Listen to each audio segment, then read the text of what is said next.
Wakristo 35 walipiga magoti kwa mstari, mikono yao ikiwa imefungwa nyuma ya migongo yao, wakijua kuwa huenda hizi zikawa sekunde zao za mwisho duniani. Watekelezaji wa mauaji walinyanyua silaha zao, kisha jambo lisilowezekana likatokea, jambo ambalo hakuna mtu aliyelitarajia. Kile ninachokaribia kukuambia kilitokea miezi mitatu tu iliyopita kaskazini mwa Nigeria. Ni simulizi inayosikika kana kwamba limetoka moja kwa moja kwenye Biblia, lakini ni ya kweli kabisa. Waumini 35 walikabili kifo kwa ajili ya imani yao, na kile ambacho Mungu alifanya baada ya hapo kitapitisha baridi mwilini mwako. Huu sio ushuhuda wa kawaida, ni uthibitisho kwamba Mungu yule yule aliyepasua bahari ya Shamu bado anafanya miujiza leo. Acha nikupatie picha kamili. Ilikuwa ni asubuhi ya Jumanne katika jimbo la Kaduna, Nigeria. Jua lilikuwa tayari linawaka kali kufikia saa 3 asubuhi, na vumbi la msimu wa kiangazi lilikuwa limefunika anga lote likifanya kila kitu kionekane kama ukungu. Mchungaji Salamba alikuwa akiendesha ibada yake ya kawaida ya maombi ya asubuhi katika kanisa la Grace Community waliposikia milio ya pikipiki ikikaribia. Sasa kama hujawahi kufika kaskazini mwa Nigeria, kuna jambo unapaswa kulielewa. Unaposikia pikipiki nyingi zikielekea kanisani, hasa katika maeneo ambayo Wakristo ni wachache, moyo wako huanza kupiga kwa kasi. Hawa si waendeshaji wa kawaida, mara nyingi ni makundi yenye silaha yanayolenga Wakristo mahususi. Mchungaji Salamba alikuwa amewahi kupitia hali kama hii miaka 2 iliyopita. Kanisa lake lilishambuliwa wakati wa ibada ya Jumamosi. Siku hiyo walipoteza waumini 12, lakini alikataa kuacha kufanya ibada. Alikataa kuruhusu hofu ishinde. Kwa hiyo aliposikia milio ya injini ikizidi kuwa karibu, alijua kabisa kinachoendelea. Mlango wa kanisa ulifunguliwa kwa nguvu. Wanaume 27 wenye silaha walivamia wakiwa wanapiga kelele na kutikisa bunduki za kivita. Washiriki wa kanisa wapatao 60, wakiwemo watoto, walianguka chini mara moja. Wavamizi walikuwa wamevaa mavazi ya kijeshi, nyuso zao zikifunikwa kwa vitambaa vyeusi. Kiongozi wao, mwanaume mrefu mwenye macho baridi, alizungumza kwa Kiingereza kibovu kilichochanganyika na Kihausa. Nyote simameni taratibu. Msifanye mwendo wa ghafla, vinginevyo tutampiga risasi bibi kizee aliye kwenye mstari wa mbele. Mama Rose, bibi mzee aliyekuwa mbele, alitetemeka kiasi kwamba hangeweza hata kusimama. Mjukuu wake, kijana mdogo aitwaye Daudi, alimsaidia kusimama huku akijaribu kuficha hofu yake mwenyewe. Akina mama vijana walikumbatia watoto wao kwa nguvu, kimya kimya wakiomba kwamba wasilie. Kiongozi alitembea kuelekea mbele ya kanisa, buti zake zikipiga kelele kwenye sakafu ya zege. Tupo hapa kwa sababu moja, alitangaza. Ninyi watu mmekuwa mkieneza uongo kuhusu dini yenu. Mmekuwa mkibadilisha watu wetu wawe waumini wa imani yenu ya uongo. Leo hili linaisha. Mchungaji Salamba alisogea mbele, sauti yake ikiwa tulivu licha ya hali iliyokuwepo. Bwana, sisi ni watu wa amani, alisema. Hatujafanya chochote isipokuwa kumwabudu Mungu wetu na kutumikia jamii yetu. Kiongozi alicheka, kile kicheko kilifanya ngozi ya kila mtu isimame. Mungu wenu, alitema mate sakafuni. Yuko wapi sasa huyo Mungu wenu? Kwa nini hasemi kitu? Kwa nini hawasaidii? Kile kilichofuata ndicho kilichobadilisha kila kitu. Kiongozi alitoa amri kwa Kihausa na wanaume wake walianza kuwatenga washiriki wa kanisa. Waliwasukuma wanawake na watoto upande mmoja wa kanisa na wanaume, jumla yao wakiwa 35, kuanzia vijana wa makamo hadi wazee wa miaka mingi, walilazimishwa kwenda upande mwingine. Mna uchaguzi, kiongozi alisema, akitembea huku na kule kama mnyama mwindaji anayechunguza mawindo yake. Mumkane huyu Yesu. Geukieni Uislamu. Hapa utii kwa Allah na utaishi. Ukikataa, utakufa hapa leo. Ukimya ndani ya kanisa ulikuwa wa kutisha. Ulikuwa unaweza kusikia pumzi za watu, mapigo ya mioyo yao. Wanawake walilia kimya kimya, wakijua waume zao, wana wao na baba zao walikuwa wanakabiliwa na uamuzi usiowezekana. Kisha mchungaji Salamba alifanya jambo lililowashangaza wote. Alimtazama kiongozi huyo moja kwa moja machoni na kusema, tunamchagua Yesu. Mmoja baada ya mwingine, kila mwanaume ndani ya kanisa alirudia maneno hayo. Tunamchagua Yesu. kijana mdogo Daudi mwenye umri wa miaka 17 pekee, mzee Yusufu ambaye hangeweza hata kusimama bila fimbo yake, na baba mchanga Maiko ambaye mke wake alikuwa amemshika mtoto wao mchanga upande wa pili wa chumba. Wote 35 walichagua kufa badala ya kukana imani yao. Uso wa yule kiongozi ulipinduka kwa hasira. Wapumbavu! Mmechagua kufa bure.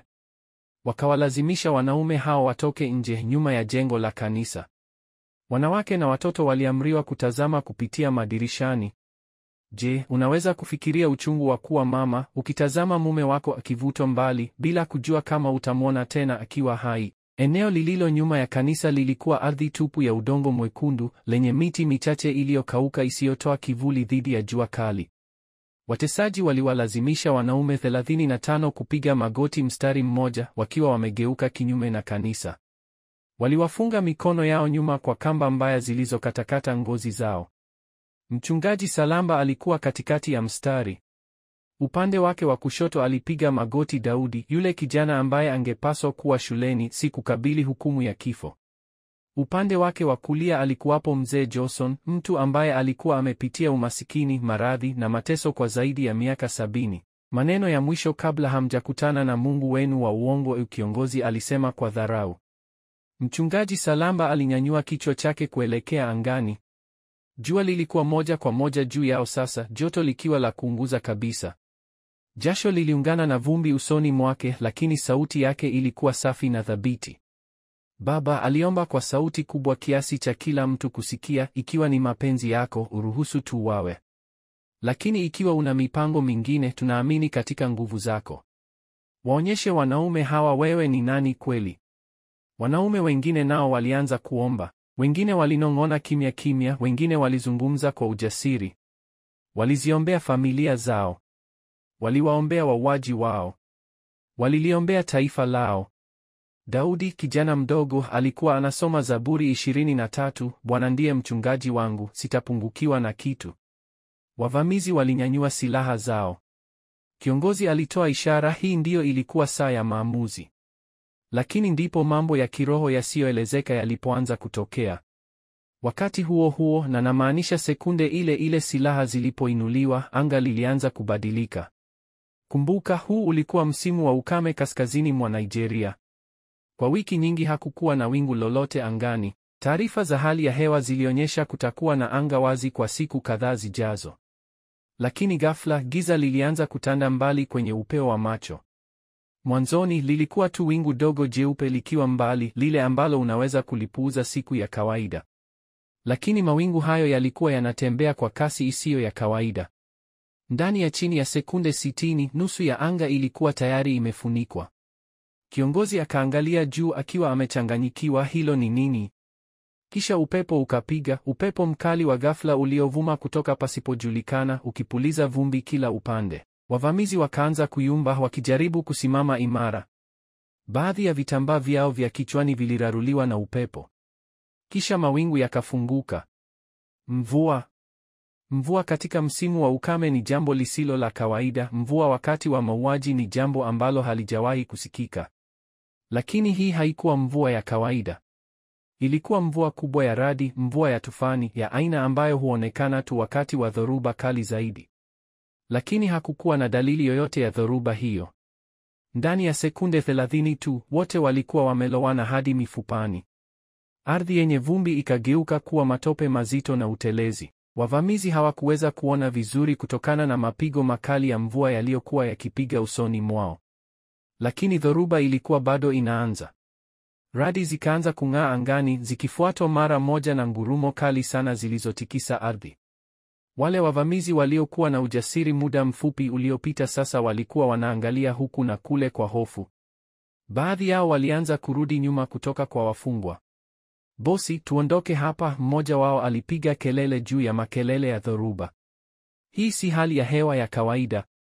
Kiongozi alijaribu kudhibiti hali, lakini woga ulionekana wazi machoni pake. Alikuwa amekulia eneo hilo maisha yake yote. Alijua mitindo ya hali ya hewa. Dhoruba hii ilikuwa imetokea ghafla kutoka pasipojulikana.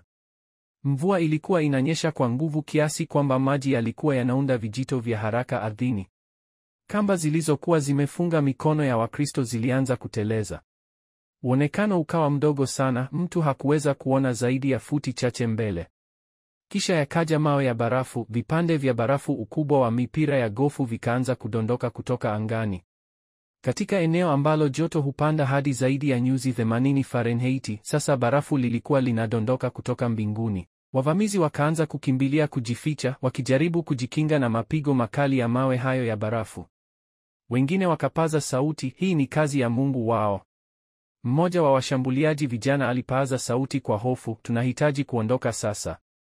Kiongozi wao bado alikuwa anajaribu kutoa amri, lakini watu wake hawakumsikiliza tena. Walikuwa wakikimbilia kwenye pikipiki zao wakiwa na hofu kuu, wakijaribu kuikimbia hukumu ya kimungu iliyokuwa ikionekana kushuka kutoka angani. Katikati ya vurugu, mvua kali iliyokuwa inawapofusha, radi zilizokuwa zikipiga kwa kishindo kikubwa, na hofu ya watesi wao, jambo la kimiujiza lilitokea. Kamba zilizokuwa zimekaza sana mikononi mwa Wakristo zikaanza kulegea, iwe ni kwa sababu ya mvua iliyozifanya ziteleze au kwa sababu ya nguvu za kiroho, hakuna aliyeelewa. Mmoja baada ya mwingine, wanaume wale walijikuta mikono yao ikiachana. Mchungaji Samueli ndiye aliyekuwa wa kwanza kutambua kinachoendelea katikati ya mvua. Aliona kwa mbali tu umbo la washambuliaji waliokuwa wakikimbia. Aliweza kuondoa mikono yake kisha akaanza kuwasaidia wengine. Ndugu zangu, alinong'ona kwa haraka, Mungu amefungua njia, tunapaswa kuondoka sasa. Wanaume wale 35 waliokuwa bado wamepiga magoti matopeni walianza kuachiana huru. Dhoruba ilikuwa kali sana kiasi kwamba hawakuweza kuona hata mikono yao, lakini dhoruba hiyo hiyo ilikuwa kifuniko kamili cha kutoroka kwao.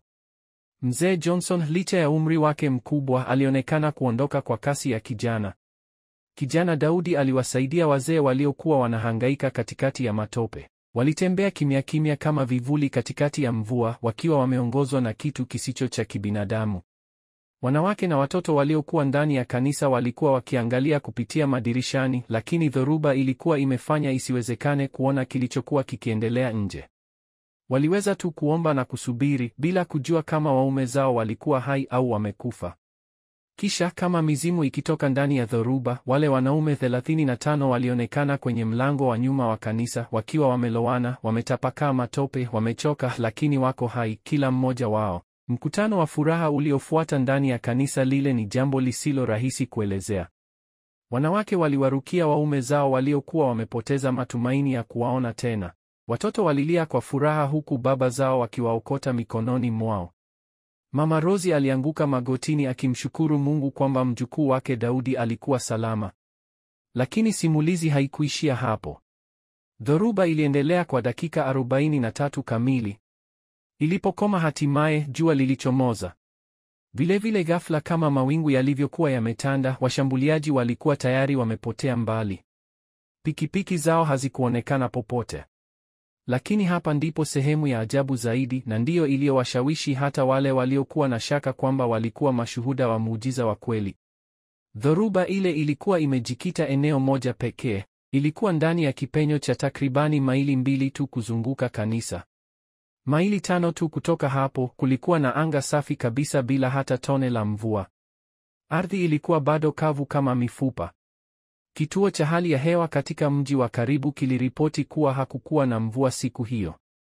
Wakulima wa eneo hilo waliokuwa wakifanya kazi mashambani umbali wa kilomita chache tu walisema waliona wingu jeusi na mvua kwa mbali, lakini hawakupata hata tone moja mahali walipokuwa. Dhoruba ile ilionekana juu ya kanisa, ikafanya kazi yake, kisha ikatoweka. Habari zilienea kwa haraka kote katika eneo hilo, Waislamu, Wakristo na watu wa dini nyingine.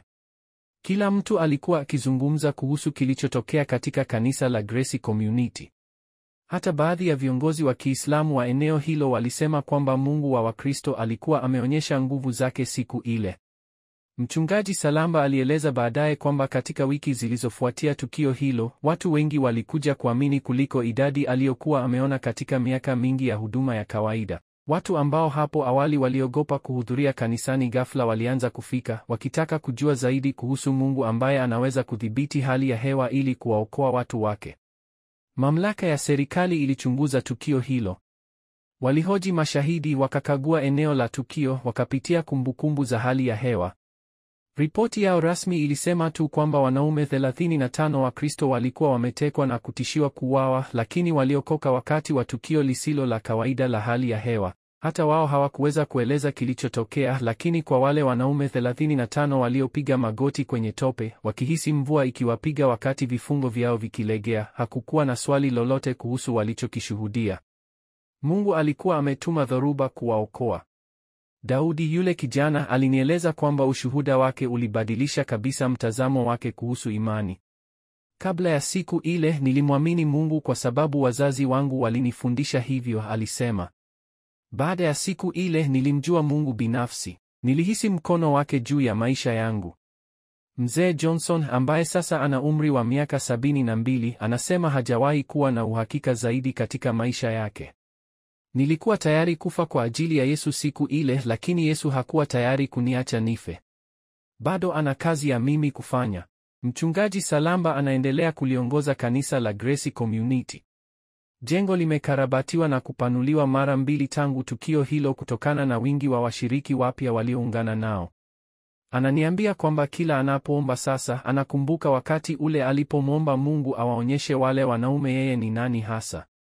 Mungu alijibu maombi hayo kwa njia ambayo singeweza hata kuifikiria, anasema kwa tabasamu. Hakuwajulisha tu yeye ni nani, alionyesha dunia nzima. Wale washambuliaji hawakuwahi kukamatwa, lakini kwa mujibu wa vyanzo vya eneo hilo, baadhi yao waligeuka na kuwa Wakristo baada ya kile walichokiona siku ile. Kiongozi mwenyewe aliripotiwa kuonekana akihudhuria ibada ya Kikristo katika mji jirani. Ingawa jambo hilo halijathibitishwa rasmi, ninachotaka uelewe kuhusu hadithi hii ni kwamba sio tu kuhusu wokovu wa kimiujiza, bali ni kuhusu yule Mungu yule aliyemwokoa Danieli kutoka katika tundu la simba, aliyewalinda Shadraka, Meshaki na Abednego katika tanuru ya moto, na aliyepasua bahari ya Shamu kwa ajili ya Musa. Mungu huyo huyo bado anatenda miujiza hadi leo. Watu hawa hawakuwa wakamilifu. Hawakuwa majitu ya kiroho au watakatifu wasio na doa. Walikuwa ni Wakristo wa kawaida waliokutana na hali ya ajabu na wakachagua imani badala ya woga, uaminifu badala ya maelewano ya kidunia. Mchungaji Samueli anakiri kwamba aliogopa sana wakati zile pikipiki ziliposimama mbele ya kanisa. Nina ubinadamu, aliniambia. Nilikuwa ninaogopa. Lakini kuogopa hakumaanishi unakoma kumtumainia Mungu. Inamaanisha unamwamini hata ukiwa unaogopa. Hilo ni somo tunalohitaji sote kulisikia. Imani siyo ukosefu wa hofu, imani ni kuchagua kumtumainia Mungu licha ya hofu ulionayo. Athari za siku hiyo zilienda mbali zaidi ya wale wanaume 35 kuokoka tu wakiwa hai. Kile kilichotokea baadaye ni uthibitisho kwamba Mungu anapofanya jambo, matokeo yake yanaweza kubadilisha jamii nzima. Siku 3 baada ya tukio hilo, jambo lisilotarajiwa lilitokea. Kijana mmoja aitwaye Ibrahim alijitokeza katika kanisa la Grace Community. Alionekana mwenye wasiwasi, akiangalia nyuma kila mara, kana kwamba anaogopa mtu atamwona akiwa pale. Mchungaji Samueli alimtambua mara moja. Alikuwa mmoja wa washambuliaji. Ibrahim hakuwa na zaidi ya miaka 25 wakati alipoenda kwa mchungaji Samueli. Mikono yake ilikuwa ikitetemeka. Kwa Kiingereza kilichovunjika, alieleza kuwa tangu siku ile hajawahi kulala usingizi. Kila akifumba macho, huona dhoruba ile, husikia ngurumo. Alihisi mvua ya mawe ikimpiga kwenye ngozi. Mchungaji alisema kwa sauti ya chini sana, Mungu wako ni wa kweli. Niliona kile alichofanya. Nilikuwepo pale. Ibrahim alimwambia mchungaji Samueli kwamba alilazimishwa kujiunga na kundi hilo la kihalifu. Familia yake ilikuwa maskini na walimwahidi kumpa malipo mazuri. Alidhani itakuwa kazi rahisi tu, kuwatisha Wakristo wachache, labda kuiba vitu kutoka kanisani. Lakini hakutarajia kile alichoshuhudia. Wakati ile dhoruba ilipokuja, Ibrahim alieleza, nilijua tunakabiliana na nguvu kubwa kuliko sisi wote. Wale wanaume wengine nao waliogopa, lakini hawakutaka kukiri. Wanasema ilikuwa hali ya hewa ya ajabu tu, lakini mimi najua ukweli. Nilihisi nguvu za Mungu wako siku ile. Mchungaji Samueli alifanya kile ambacho Yesu angefanya, badala ya kuita mamlaka au kutafuta kisasi. Alimkaribisha Ibrahim kuketi chini na kusikia kuhusu upendo wa Kristo. Mazungumzo hayo yalidumu kwa saa 4. Mwishoni mwa mazungumzo hayo, Ibrahim alikuwa amepiga magoti akilia, akiomba Yesu amsamehe na aingie moyoni mwake. Yule kijana yule aliyekuja kuwaua Wakristo sasa alikuwa amegeuka kuwa Mkristo mwenyewe. Lakini uongofu wa Ibrahim ulikuja ukiwa na hatari kubwa sana. Wakati familia yake ilipogundua, walimkataa kabisa. Marafiki zake wa zamani kutoka katika kundi la waasi waliweka zawadi ya kichwa chake. Alilazimika kuondoka kijijini na kuanza maisha upya kabisa. Mchungaji Salamba na jumuiya ya kanisa walimchukua Ibrahim kama sehemu ya familia yao. Walimsaidia kupata kazi, kumpa makazi na muhimu zaidi, walimsamehe kabisa. Hakukuwa na masharti wala kipindi cha majaribio, hakuna hata kidogo, ilikuwa ni msamaha kamili. Leo hii Ibrahim anasaidia katika huduma ya vijana kanisani. Anasafiri katika jumuiya nyingine akishiriki ushuhuda wake kuhusu jinsi Mungu anavyoweza kubadili moyo wa mtu yeyote. Hadithi yake imekuwa karibu yenye nguvu sawa na muujiza wenyewe. Nilikuja kuwaua, Ibrahim huwaambia makutano mara nyingi, lakini Mungu wao aliteka moyo wangu. Habari za kilichotokea zilisambaa hadi nje ya mipaka ya Nigeria. Mashirika ya Kikristo ya kimataifa yalianza kurekodi ushuhuda huo. Mashirika ya uangalizi wa mateso yalichunguza na kuthibitisha maelezo hayo. Machapisho makubwa ya Kikristo yalichapisha hadithi hiyo. Lakini kilichonishangaza zaidi ni hiki, hadithi hiyo ilisambaa pia katika jamii ya Kiislamu kaskazini mwa Nigeria. Si kila mtu aliamini bila shaka, lakini watu wa kutosha walisikia kiasi cha kuanzisha mazungumzo kati ya Wakristo na Waislamu ambayo hayakuwa yamefanyika kwa miaka mingi. Dr. Amina Hassan, profesa Muislamu katika chuo kikuu cha Ahmadu Bello, alinukuliwa katika gazeti la eneo hilo akisema, iwapo unaamini katika miujiza au la, kilichotokea katika lile kanisa kimewafanya watu kufikiria. Kimefungua milango ya mazungumzo kati ya jamii zetu ambazo zilikuwa zimefungwa kwa muda mrefu sana. Hata baadhi ya wanazuoni wa Kiislamu walikiri kwamba Mungu wa Wakristo alionyesha nguvu siku ile. Hawakubadili dini, lakini walipata heshima mpya kwa imani ya Kikristo ambayo haikuwapo hapo awali. Serikali ya eneo hilo ililazimika kulizungumzia suala hilo hadharani kwa sababu watu wengi sana walikuwa wakilijadili. Gavana wa jimbo ambaye ni Muislamu mwenyewe alitoa tamko rasmi akilaani shambulio hilo dhidi ya kanisa na kuahidi ulinzi bora kwa jumuiya zote za kidini. Cha muhimu zaidi, alikiri kwamba matukio ya ajabu yalitokea siku hiyo. Hakuweza kuita muujiza, lakini alikaribia kusema hivyo. Tukio hilo la hali ya hewa liligeuka kuwa mada ya uchunguzi wa kisayansi pia. Wataalamu wa hali ya hewa kutoka chuo kikuu cha Lagos walisafiri hadi eneo hilo kuchunguza kilichotokea. Walihoji mashahidi, wakachunguza mwenendo wa hali ya hewa, wakakagua data za satelaiti. Hitimisho lao lilikuwa, hatuwezi kueleza jinsi mfumo wa dhoruba wenye nguvu na uliolenga eneo dogo namna hiyo uliweza kutokea na kutoweka kwa haraka sana katika eneo ambalo halikuwa na hali yoyote ya anga inayofaa kutengeneza dhoruba. Kwa maneno mengine, hata wanasayansi hawakuweza kueleza jambo hilo kwa njia ya kiasili. Dr. Michael Ukasha, mtaalamu mkuu wa hali ya hewa wa timu hiyo, aliwaambia vyombo vya habari vya ndani kwamba katika miaka 30 ya kusoma mienendo ya hali ya hewa katika eneo hili, sijawahi kuona kitu kama hiki, alisema. Dhoruba hiyo ilionekana kutokea moja kwa moja juu ya eneo maalum sana, ikaendelea kwa muda sahihi uliotosha kuvuruga kile kilichokuwa kinaendelea pale, kisha ikatoweka kabisa. Kwa mtazamo wa kisayansi, jambo hili halina maelezo. Wakati huo huo, wale wanaume 35 waliookolewa siku hiyo walikuwa wanapitia mabadiliko yao binafsi. Kila mmoja wao alikuwa amekabili kifo na kuokolewa kwa njia ya kimiujiza. Uzoefu wa aina hiyo unabadilisha maisha yako kabisa. Michael, yule baba kijana niliyemtaja awali, aliniambia kwamba kabla ya siku ile, imani yake ilikuwa zaidi kuhusu kuhudhuria kanisani Jumamosi na kusali kabla ya kula. Baada ya kushuhudia nguvu za Mungu kwa macho yake mwenyewe, uhusiano wake wote na Kristo ulizidi kudumu kwa kina. Niliwahi kusali nikiwa na tumaini kwamba Mungu atanisikia, Michael alieleza. Lakini sasa nasali nikijua kwamba ananisikia kwa sababu nimeona anachoweza kufanya. Michael alianzisha kundi la maombi nyumbani kwake linalokutana kila Jumanne asubuhi, siku hiyo hiyo ya wiki ambayo walikuwa karibu kuuawa. Kundi hilo sasa lina zaidi ya wanachama 40 wa kudumu na hutumia muda wao kuomba hasa kwa ajili ya kanisa linaloteswa ulimwenguni kote. Daudi, yule kijana wa miaka 17, alifanya uamuzi uliowashangaza wengi. Badala ya kuathiriwa na tukio lile kisaikolojia, alihisi ameitwa katika huduma ya Mungu. Akiwa na miaka 17 tu, alitangaza kwamba anataka kuwa mchungaji.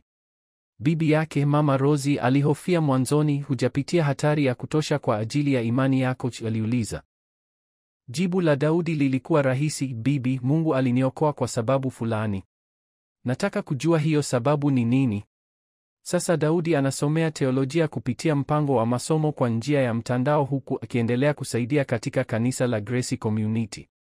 Huhubiri mara kwa mara na ana huduma maalum kwa vijana wengine wanaokabiliwa na shinikizo la kukataa imani yao. Wakati marafiki zako wanakudhihaki kwa sababu wewe ni Mkristo, Daudi huwaambia, kumbuka kwamba Yesu anastahili kufa kwa ajili yako, na kama anastahili kufa kwa ajili yako, basi bila shaka anastahili kuishi kwa ajili yako. Mzee Johnson, mwanaume mwenye umri wa miaka 72, alipitia kile anachokiita kusudi jipya. Alikuwa amekuwa akifikiria kustaafu kutoka nafasi yake ya uzee wa kanisa, akihisi ni mzee mno kuwa na ufanisi katika huduma. Lakini baada ya muujiza ule, aliamua kwamba alikuwa ndio anaanza tu. Mungu hakuokoa maisha yangu ili niketi nyumbani na ngojea kufa, mzee Johnson anasema huku akicheka. Aliniokoa ili niwaambie watu kile anachoweza kufanya. Sasa mzee Johnson anaongoza somo la Biblia kila wiki linalolenga hasa miujiza ya Mungu katika historia yote. Darasa lake limekuwa maarufu sana kiasi kwamba walilazimika kulihamishia kwenye jengo kuu la kanisa ili kuwatosheleza wote wanaotaka kuhudhuria. Lakini pengine mabadiliko makubwa zaidi yalitokea ndani ya mchungaji Salamba mwenyewe. Alikuwa anaamini katika nguvu za Mungu kielimu tu, lakini kupitia tukio hilo kwa namna ya ajabu sana kulibadilisha kitu cha ndani kabisa moyoni mwake. Kabla ya siku ile nilihubiri kuhusu miujiza ya Biblia, mchungaji Salamba aliniambia, lakini sasa nahubiri kuhusu Mungu mtenda miujiza ambaye bado anatenda kazi leo. Kuna tofauti kubwa. Mtindo wake wa kuhubiri ulibadilika. Maombi yake yakawa ya ujasiri zaidi. Imani yake ikawa thabiti kiasi kwamba inaathiri kila mtu anayemzunguka. Kanisa limekuwa kutoka washiriki 60 hadi zaidi ya 400 katika miezi michache tangu tukio lile. Lakini muhimu zaidi, ukomavu wa kiroho na ujasiri wa waumini umeongezeka kwa kiwango kikubwa. Hawana hofu tena. Bado wanachukua tahadhari za kiusalama, si wajinga, lakini hawachochewi tena na hofu. Sasa wanachochewa na imani kwa Mungu anayedhibiti hali ya hewa. Wanawake wa kanisa ambao walitazama waume zao wakipelekwa wakiwa wamefungwa, wakidhani wanakwenda kufa, wameunda huduma yao maalum ya maombi. Hukutana kila siku asubuhi saa 11 kuombea Wakristo wanaoteswa ulimwenguni kote. Bi Sara Adebayo, mke wa mchungaji Salamba, ndiye kiongozi wa kundi hili. Tunajua jinsi inavyokuwa kufikiri kwamba unakaribia kupoteza kila kitu, anaeleza. Kwa hiyo tunapoomba kwa ajili ya waumini wanaoteswa, hatusemi maneno tu, tunaomba kutoka katika uzoefu. Kundi hili la maombi limeunganishwa na makundi mengine kama hayo katika nchi nyingine. Wanapokea maombi kutoka kwa Wakristo walioko China, Korea Kaskazini, Iran na sehemu nyingine ambapo imani ina gharama kubwa. Wanawake wa kaskazini mwa Nigeria sasa wanaomba kwa ajili ya waumini ambao hawakuwaona kamwe, katika nchi ambazo hawatawahi kuzitembelea, kwa sababu wanaelewa mateso ya imani kwa njia ambayo Wakristo wengi hawatawahi kuielewa. Watoto waliokuwa mashahidi wa tukio hilo pia wameathiriwa, lakini kwa njia chanya. Badala ya kujeruhiwa kisaikolojia, wamejijengea imani ya kina katika ulinzi wa Mungu. Grace mdogo ambaye alikuwa na umri wa miaka 8 tu alipomwona baba yake akipelekwa na wanaume wenye silaha, sasa huomba kwa ujasiri unaowashangaza watu wazima. Mpendwa Mungu, aliomba hivi karibuni katika ibada ya watoto, asante kwa kutuma mvua kumwokoa baba yangu. Ikiwa watu wabaya watataka kutudhuru tena, tafadhali tuma mvua nyingine au pengine radi wakati huu. Wewe ni mzuri sana katika hali ya hewa. Urahisi na ujasiri wa imani yake vinaonyesha kitu kizuri, kizazi cha watoto wanaokuwa wakijua kwa macho yao wenyewe kwamba Mungu bado anatenda miujiza. Hadithi hii pia imewahamasisha Wakristo katika sehemu nyingine za Nigeria wanaokabiliwa na mateso kama hayo. Makanisa ambayo yalikuwa yakikutana kwa siri yalianza tena kufanya ibada za hadharani. Wachungaji ambao walikuwa wakifikiria kuacha huduma walipata ujasiri mpya wa kuendelea. Mtandao wa makanisa katika eneo hilo sasa hufanya ibada ya kila Jumatano jioni itwayo Jumatano ya Maombi. Katika kumbukumbu ya tukio hilo la kimiujiza, hukusanyika pamoja kuzikumbuka fadhili za Mungu na kuomba ulinzi endelevu juu ya waumini wanaokabiliwa na mateso. Lakini athari zake zimevuka mipaka ya jumuiya ya Kikristo pekee. Muujiza huo umekuwa kichocheo cha mazungumzo kuhusu uvumilivu wa kidini kote kaskazini mwa Nigeria. Hata wale wasioamini upande wa kimiujiza wa simulizi hili wanakiri kwamba kulitokea jambo kubwa lililowaleta pamoja watu wa imani tofauti kwa ajili ya mazungumzo. Mabaraza ya waumini wa dini mbalimbali ya eneo hilo yameandaa mikutano ya amani. Viongozi wa jamii kutoka dini tofauti wamefanya kazi pamoja katika miradi ya kupunguza migogoro ya kidini. Muujiza huo haujakomesha matatizo yote ya eneo hilo, lakini umefungua milango ya mazungumzo ambayo huenda yasingewahi kufanyika vinginevyo. Baadhi ya ushuhuda wenye nguvu zaidi umetoka katika vyanzo visivyotarajiwa. Maafisa wa polisi waliokuwa wakichunguza tukio hilo wamezungumza kwa faragha kuhusu jinsi ushahidi ulivyowashawishi kwamba kulikuwa na jambo la kimiujiza lililotokea. Afisa mmoja ambaye aliomba asitajwe jina alimwambia mwandishi wa habari wa eneo hilo, "Nimechunguza mamia ya uhalifu katika kazi yangu. Nimeona watu wakidanganya, wakiongeza chumvi na hata wakibuni hadithi za uongo, lakini unapokuwa na watu 35 wote wakikusimulia hadithi ile ile isiyoaminika na ushahidi wa kimwili unaunga mkono wanachosema, lazima uanze kufikiria huenda kweli lilitokea." Wataalamu wa tiba katika eneo hilo pia wameguswa. Daktari Ruti Amu ambaye aliwahudumia baadhi ya wanaume kwa majeraha madogo kutokana na kamba na mateso waliopata, alisema tukio hilo lilitikisa mtazamo wake wa kisayansi. "Kama daktari, nimefundishwa kutafuta maelezo ya kiasili kwa kila jambo," alieleza Dr. Amu. Lakini unapokuwa na wagonjwa wanaokusimulia kuhusu dhoruba ya mvua ya mawe iliyotokea katikati ya msimu wa ukame na iliyodumu muda sahihi tu wa kuwaokoa, unaanza kujiuliza kama kweli maelezo ya kiasili yanatosha kuelezea kila kinachotokea ulimwenguni. Athari za kiuchumi pia zimekuwa za kushangaza. Kanisa la Grace Community na maeneo yanayolizunguka yameona ongezeko la wageni. Wakristo kutoka sehemu nyingine za Nigeria na hata kutoka nchi nyingine wanakuja kuona mahali ambapo muujiza huo ulitokea. Hali hii imeleta biashara kwa hoteli, migahawa na maduka ya eneo hilo. Jamii ambayo hapo awali ingeweza kuwa na chuki kwa Wakristo imegundua kuwa utalii wa miujiza ya Kikristo kweli unasaidia uchumi wao. Mmiliki wa biashara ya hapa, Musa Abdullah, Muislamu anayemiliki hoteli ndogo karibu na kanisa, alisema, "Sijui kama kile walichosema kilitokea kweli. Wageni hawa Wakristo ni watu wa heshima ambao hutumia pesa katika jamii yetu na hawasababishi shida yoyote. Wamekaribishwa hapa." Mabadiliko ya uhusiano kati ya Wakristo na Waislamu katika eneo hili maalum yamekuwa mfano ambao maeneo mengine yanajaribu kuiga. Maafisa wa serikali wamechunguza kilichotokea hapa ili kuelewa jinsi mvutano wa kidini unaweza kupunguzwa katika sehemu nyingine za nchi. Bila shaka, si kila mtu anaamini hadithi hii. Wale wasiowaza vizuri wanaeleza kuwa wanaume hao labda walipanga tukio zima, au kwamba hali ya hewa ilikuwa tu bahati isiyo ya kawaida ambayo wameitafsiri kiini. Lakini hapa ndipo pale ambapo wasiowaza vizuri hawawezi kufafanua mabadiliko katika maisha ya watu. Huwezi kuigiza mabadiliko yaliyotokea kwa Ibrahim, mpiganaji wa zamani ambaye aligeuka kuwa Mkristo. Huwezi kutengeneza ujasiri na imani ambayo wanaume hawa sasa wanaonyesha. Huwezi kuunda aina ya mabadiliko ya kijamii ambayo yametokea katika eneo hili. Mchungaji Salamba anashughulikia shaka hizi moja kwa moja katika mahubiri yake. Watu wengine hawatowahi kuamini bila kujali ushahidi wanaouona, anasema, hilo ni chaguo lao. Lakini sisi tulio hapo, sisi tuliohisi mvua, sisi tuliondoka hai wakati tungepaswa kufa, tunajua tulichokipata. Tutatumia maisha yetu yote kuwasimulia watu kuhusu hilo. Hadithi hii imeandikwa na mashirika mengi ya Kikristo, imechunguzwa na wanahabari na kuthibitishwa na mamlaka za serikali. Lakini zaidi ya maandiko yote rasmi, kuna wanaume 35 wanaotembea kaskazini mwa Nigeria leo. Wangekuwa hawapo hai kama Mungu asingetuma dhoruba kwa wakati sahihi kabisa. Maisha yao ni ushuhuda hai kwa nguvu na uaminifu wa Mungu.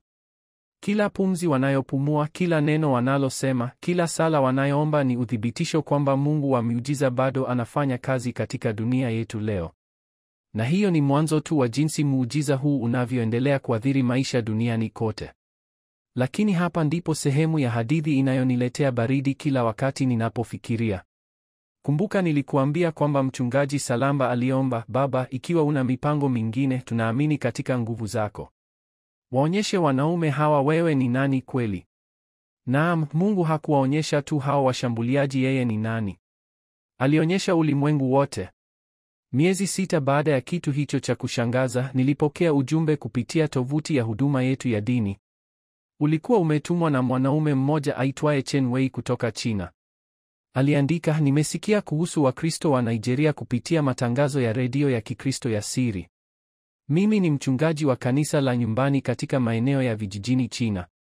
Wiki iliyopita polisi walizunguka mkutano wetu. Walitishia kutukamata sote isipokuwa tukiacha kukutana.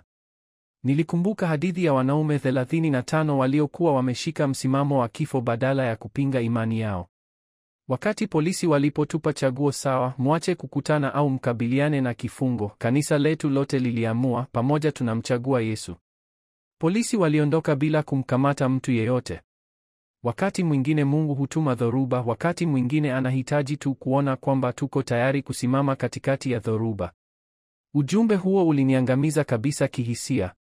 Hapa kuna mchungaji huko China akipewa moyo na kile kilichotokea kwa waumini Nigeria. Kitu hicho cha kushangaza hakikuwa cha eneo moja tu. Kilikuwa cha ulimwengu mzima. Tangu wakati huo, nimepokea ujumbe sawa kutoka kwa waumini nchini Iran, Korea Kaskazini, India na nchi kadhaa ambapo Wakristo wanakabiliwa na mateso. Hadithi ya wanaume hao 35 imekuwa chanzo cha ujasiri kwa waumini duniani kote ambao wanakabili hali zao zisizo za kawaida. Mchungaji mmoja Iran aliandika, wakati walipotishia familia yangu, nikakumbuka Wakristo wa Nigeria. Niliwaza, wao wangefanya nini? Jibu lilikuwa wazi, simama imara, amini Mungu. Mateso hayo kimsingi yaliishia baada ya kukatisha mkutano wetu. Mwanamke mmoja Korea Kaskazini alitumia njia za siri kutuma barua iliyosema, tumesikia kuhusu dhoruba ambayo Mungu alituma kuokoa watu wake Afrika. Tunaomba atutunze pia. Hadi wakati huo, wanaendelea kukutana kwa siri wakiwa na hakika kwamba Mungu yule yule aliyewaokoa Wakristo wa Nigeria anawatazama. Hili ndilo jambo ninalotaka uelewe. Dhoruba hiyo haikuwa tu kuhusu kuokoa wanaume 35 Nigeria. Ilikuwa ni kuonyesha Wakristo kila mahali kwamba Mungu wetu bado ni Mungu yule yule aliyegawanya bahari nyekundu, aliyefunga midomo ya simba, aliyefufua wafu. Kila muumini anayekabili mateso sasa ana mfano wa kisasa wa uingiliaji wa kiajabu wa Mungu. Wana ushahidi kwamba Mungu haachi kufanya maajabu. Wana uthibitisho kwamba bado anajibu maombi ya watu wake katika hali zisizo za kawaida. Washambuliaji walidhani wanawaua Wakristo wa ndani tu. Hawakujua walikuwa wakimpinga muumba wa ulimwengu. Hawakujua kwamba matendo yao yangezaa ushuhuda ambao ungehamasisha waumini kila bara. Mchungaji Salamba alisema jambo hivi karibuni ambalo linaeleza kwa ukamilifu picha kubwa. Alisema, nilidhani awali Mungu alituokoa kutoka kwa watu hao. Sasa ninaelewa. Alituokoa kwa ajili ya dunia. Ushuhuda wetu haukuwa juu yetu tu. Ilikuwa juu ya kuonyesha kila mtu kwamba Yesu bado anafanya miujiza. Fikiria hili kidogo. Katika dunia ambapo Wakristo wanaambiwa wakatae kuzungumza kuhusu imani yao, ambapo waumini wanashinikizwa kubadilisha imani zao, ambapo mateso dhidi ya Wakristo yako katika kiwango cha juu kabisa duniani, Mungu alichagua kipande cha ardhi chenye vumbi nyuma ya kanisa dogo kaskazini mwa Nigeria kumkumbusha kila mtu ni nani hasa anayeongoza. Hakupeleka malaika ingawa angeweza. Hakuwapiga kwa mashambulizi ya radi ingawa alikuwa na nguvu. Alipeleka mvua ya kawaida tu ambayo ilikuja kwa wakati unaofaa sana mahali palipo sahihi. Kwa kiwango sahihi kabisa kuokoa maisha 35 kwa usahihi. Kwa nini mvua? Kwa sababu mvua ni jambo kila mtu analoelewa. Una haja ya shahada ya teolojia ili kutambua kwamba hali ya hewa haionekani tu ghafla wakati wa msimu wa ukame.